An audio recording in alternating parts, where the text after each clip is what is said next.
Assalamualaikum warahmatullahi wabarakatuh. Alhamdulillah berjumpa kembali bersama saya. Masih seputar dunia pendidikan, khususnya kebijakan kurikulum paradigma baru ya dari Kementerian Pendidikan, Kebudayaan, Riset, dan Teknologi. Kali ini saya ingin berbagi informasi terkait dengan karakteristik utama kurikulum prototipe. Jadi kurikulum prototipe mendorong pembelajaran yang sesuai dengan kemampuan siswa serta memberi ruang lebih luas pada pengembangan karakter dan kompetensi dasar. Kemudian kurikulum prototipe memiliki beberapa karakteristik utama ya yang mendukung pemulihan pembelajaran khususnya pasca pandemi Covid ya atau pandemi Covid-19. Yang pertama adalah pembelajaran berbasis project, yaitu untuk pengembangan soft skill dan karakter, iman, takwa, dan akhlak mulia, gotong royong, kebinekaan global, kemandirian, nalar kritis, dan kreativitas. Ini adalah profil pelajar Pancasila. Itu adalah karakteristik utama yang pertama, yaitu pembelajaran berbasis project untuk mengembangkan soft skill dan karakter. Kemudian karakteristik yang kedua adalah fokus pada materi esensial, sehingga ada waktu cukup untuk pembelajaran yang mendalam bagi kompetensi dasar seperti literasi dan numerasi. Ini adalah karakteristik utama yang kedua, yaitu fokus pada materi esensial. Selanjutnya, karakteristik utama yang ketiga adalah fleksibilitas, yaitu fleksibilitas bagi guru untuk melakukan pembelajaran yang sesuai dengan kemampuan murid atau teach at the right level dan melakukan penyesuaian dengan konteks dan muatan lokal. Itu adalah 3 karakteristik utama yang ada pada kurikulum prototipe, yaitu 1. Pembelajaran berbasis project, 2. Fokus pada materi esensial, yang ketiga adalah fleksibilitas. Mari kita lihat penjelasan lebih lengkap dari ketiga karakteristik utama ini. Jadi untuk kurikulum SMK mengoptimalkan pembelajaran berbasis kebutuhan dunia kerja. Jadi nanti dunia kerja terlibat aktif dalam pengembangan kurikulum SMK. Kemudian kurikulum SMK disesuaikan agar SMK dimampukan untuk dapat menyusun pembelajaran yang selaras dengan kebutuhan dunia kerja. Nah, ini adalah pengembangan soft skill ya, sehingga menjadi fokus utama di dalam kurikulum prototipe. Kemudian PKL 6 bulan, saat minimal 6 bulan 1 semester ya, dan disusun bersama mitra dunia kerja.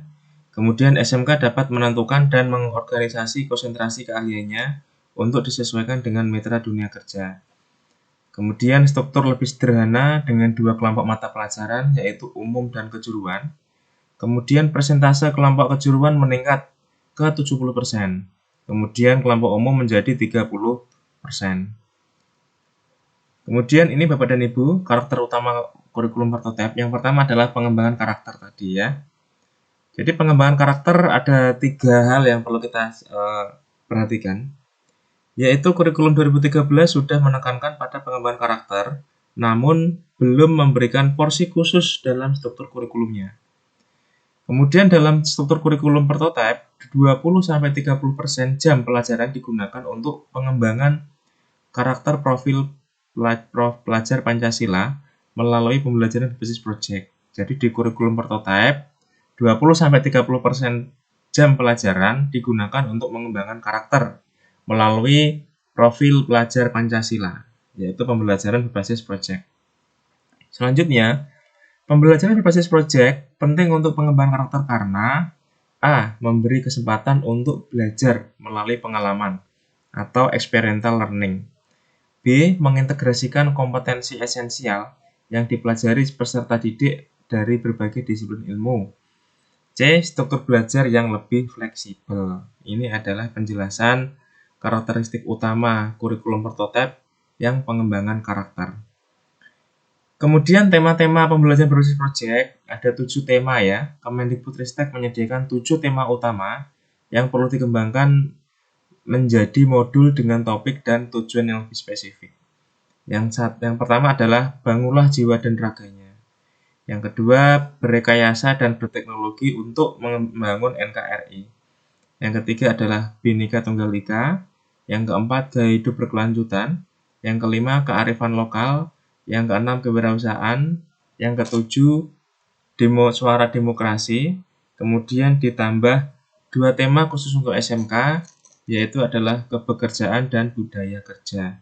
Ini adalah tema-tema utama pembelajaran berbasis proyek. Ada 7 ya dari Kemendikbudristek.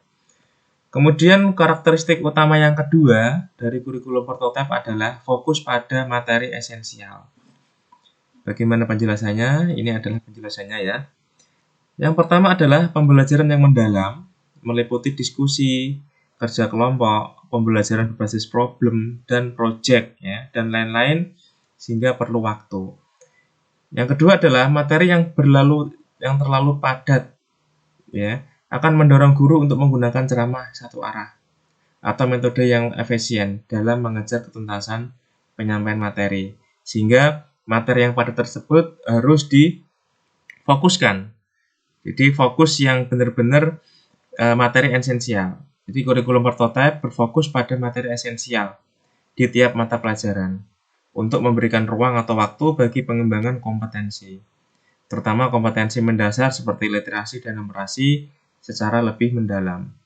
Jadi dengan adanya materi yang mendalam, kemudian materi terlalu padat sehingga perlu difokuskan hanya pada materi-materi yang penting ya atau esensial. Ini adalah karakteristik kedua dari kurikulum prototipe, yaitu adalah fokus pada materi esensial.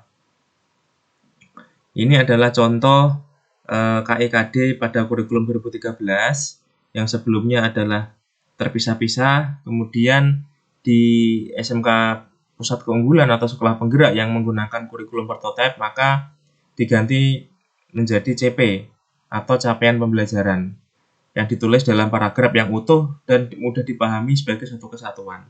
Jadi ini adalah bedanya kurikulum 2013 dengan kurikulum prototipe, yaitu yang tadinya KD ya, KIKD akhirnya disederhanakan menjadi capaian pembelajaran. Kemudian karakteristik utama yang ketiga yaitu adalah fleksibilitas ya, perancangan kurikulum sekolah dan penyusunan rencana pembelajaran. Kalau di kurikulum saat ini ya atau kurikulum 2013, kerangka kurikulum saat ini mengunci tujuan pembelajaran per tahun. Tapi untuk kurikulum prototipe menetapkan tujuan belajar per fase sampai 2-3 tahun untuk fleksibel bagi guru dan sekolah. Kemudian kurikulum saat ini strukturnya mengunci jam pelajaran per minggu. Tapi di kurikulum prototipe menetapkan jam pelajaran per tahun agar sekolah dapat berinovasi dalam menyusun kurikulum dan pembelajarannya. Jadi untuk pembelajaran di kurikulum 2013 itu adalah per minggu, tapi di kurikulum prototipe itu di per tahun jamnya, sehingga kita lebih fleksibel di dalam mengatur membagi jam-jam tersebut dalam 1 tahun. Ini adalah fleksibilitas di dalam merancang kurikulum sekolah.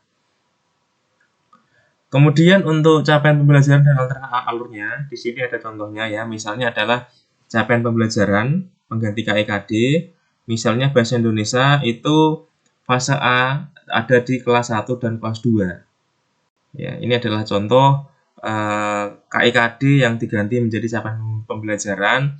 Kalau di bahasa Indonesia fase A itu diajarkan di kelas 1 dan kelas 2. Demikian Bapak dan Ibu terkait dengan 3 karakter utama kurikulum prototipe ya. Ada 3 tadi. Yang pertama adalah pembelajaran berbasis proyek ya, pengembangan soft skill dan karakter.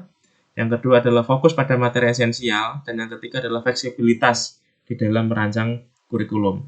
Terima kasih, jangan lupa like, subscribe, dan klik loncengnya ya, agar terus mendapatkan informasi terbaru dari saya. Salam sehat dan bahagia Bapak dan Ibu ya. Terus belajar agar kita mendapatkan informasi-informasi terbaru dari dunia pendidikan ya, belajar dari apapun itu, yang penting adalah positif. Terima kasih, semoga bermanfaat. Assalamualaikum warahmatullahi wabarakatuh.